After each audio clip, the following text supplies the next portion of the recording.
Hello' everyone welcome to Sutradhar sir. আজি সূত্ৰধৰৰ চেনেলটোলৈ আপোনালোকক স্বাগতম জনাইছোঁ। আজি গীতা জয়ন্তীৰ ওপৰত বিশেষ কিছুমান জিকে লৈ আহিছোঁ আপোনালোকৰ কাৰণে। ঠিক আছে, ইয়াতে মই লিখি দিম জিকেবোৰ, বহুত ইম্পৰ্টেণ্ট। আপোনালোকৰ যদি আজি গীতা জয়ন্তী স্কুলত চেলিব্ৰেশ্যন হ'ব, ঠিক আছে, স্কুলত যদি আপোনাৰ চেলিব্ৰেশ্যন কৰা হ'ব, তেতিয়া কিছুমান জিকে কুইজ কম্পিটিশ্যন ৰখা হয়। তো আপোনালোকৰ কাৰণে 10টা এনেকুৱা কুৱেশ্যন লৈ আহিছোঁ যিটো গীতা ৰিলেটেড হয় কুৱেশ্যনবোৰ। ঠিক আছে, তো ষ্টাৰ্ট কৰাৰ আগতে সূত্ৰধৰ ছাৰৰ চেনেলটি ছাবস্ক্ৰাইব কৰি দিব। ঠিক আছে, তো আমাৰ প্ৰথম কুৱেশ্যনটো কি আছে যে গীতা জয়ন্তী কেতিয়া পালন কৰা হয়? ঠিক আছে, গীতা জয়ন্তী কেতিয়া পালন কৰা হয়? গীতা জয়ন্তী কেতিয়া পালন কৰা হয় মনত ৰাখিব। এইটো না পালন কৰা হয়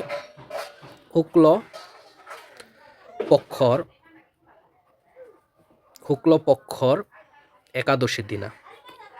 ঠিক আছে, এইটো মনত ৰাখিব যে গীতা জয়ন্তী কেতিয়া পালন কৰা হয়? শুক্ল পক্ষৰ একাদশীৰ দিনা পালন কৰা হয়। ঠিক আছে, মনত ৰাখিব। নেক্সট কুৱেশ্যনটো কি আছিল? নেক্সট কুৱেশ্যনটো হ'ল ভগৱত গীতা, ঠিক আছে, ৰচনা কোনে কৰিছিল? ঠিক আছে, ভগৱত কোনে ৰচনা কৰিছিল? ঠিক, কোনে ৰচনা কৰিছিল? তোমালোকে ভালকৈ জানো, একদম সৰু সৰু কুৱেশ্যন। এইটো হ'ব আমাৰ এনচাৰ ঋষি ব্যাস, মানে তুমি বেদ ব্যাস বুলি লিখিব পাৰা। ঠিক আছে, থাৰ্ড নম্বৰ কুৱেশ্যনটো কি হ'ব? থাৰ্ড নম্বৰ কুৱেশ্যন হ'ল ভগৱত গীতাত, মই লিখি দিওঁ আগতে, ভগৱত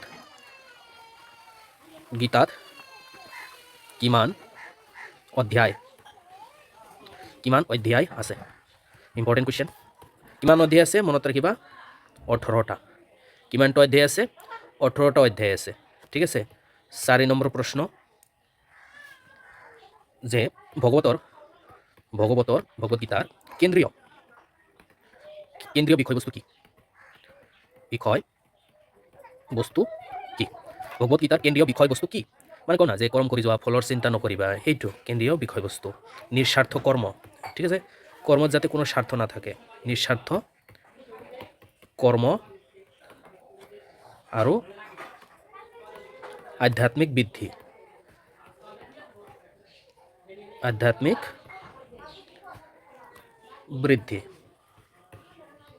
ঠিক আছে, এইটো হ'ল আমাৰ 4টা কুৱেশ্যন। নেক্সট কুৱেশ্যনটো ফালে আমি আগবাঢ়োঁ। তাৰপৰা নেক্সট প্ৰশ্নটো ইফালে চাব যে ভগৱান শ্ৰীকৃষ্ণই কাৰ ওচৰত ভগৱত প্ৰদান কৰিছিল? কাৰ ওচৰত কৰিছিল? আমাৰ এনচাৰ হ'ল অৰ্জুন। ঠিক আছে, আমি নেক্সট কুৱেশ্যনৰ ফালে আগবাঢ়োঁ। আমি নেক্সট প্ৰশ্নটো চাই ল'ব, কোনখন হিন্দু মহাকাব্যত ভাগৱত আছে? ক'ত আছে? ক'ত পাওঁ আমি ভাগৱত গীতাৰ পাৰ্ট আমি ক'ত পাওঁ? মহাভাৰতত। ক'ত পাওঁ? মহাভাৰত।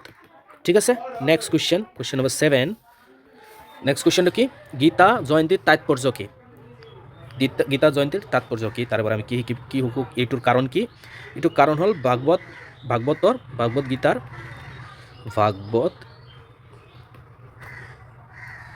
ভাগৱতৰ প্ৰজ্ঞাৰ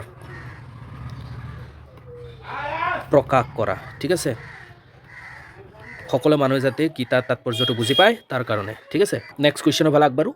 নেক্সট কুৱেশ্যনটো হ'ল ভাগৱতত কিমান শ্লোক আছে? আপোনালোকে গম পায় ভাগৱতত টোটেল 700 শ্লোক আছে। ঠিক আছে, নেক্সট কুৱেশ্যনটো ফালে আগবাঢ়োঁ আমি। নেক্সট কুৱেশ্যনটো হ'ল ভাগৱতত কি যোগ পথৰ বৰ্ণনা কৰা হৈছে?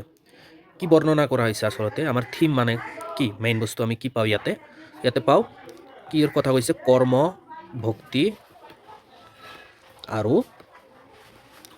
ভক্তি আৰু জ্ঞান। ঠিক আছে, নেক্সট কুৱেশ্যন লাষ্ট কুৱেশ্যন। তাৰ আগতে আমাৰ চেনেলটি ছাবস্ক্ৰাইব কৰি দিবা, সূত্ৰধৰ ছাৰ চেনেলটি। ঠিক আছে, এইটো চাব পাই আছে সূত্ৰধৰ ছাৰ চেনেল, এইটো ছাবস্ক্ৰাইব কৰি দিবা। ঠিক আছে, আমাৰ নেক্সট কুৱেশ্যন। তো শেষৰ প্ৰশ্নটো চাব যে ভগৱান শ্ৰীকৃষ্ণই ভাগৱত ক'ত প্ৰদান কৰিছিল? ক'ত প্ৰদান কৰিছিল? এটা ঠাইৰ নাম, এইটোৰ নাম হ'ল কুৰুক্ষেত্ৰ। কি জাগাৰ নাম? কুৰুক্ষেত্ৰ। ঠিক আছে, এইখিনি হ'ল প্ৰশ্ন তোমালোকৰ গীতা জয়ন্তী ৰিলেটেড। ঠিক আছে, নিশ্চয় ইয়াৰ পৰা কমন পৰিব তোমালোকৰ GK MC। Okay, thank you so' much, all the best.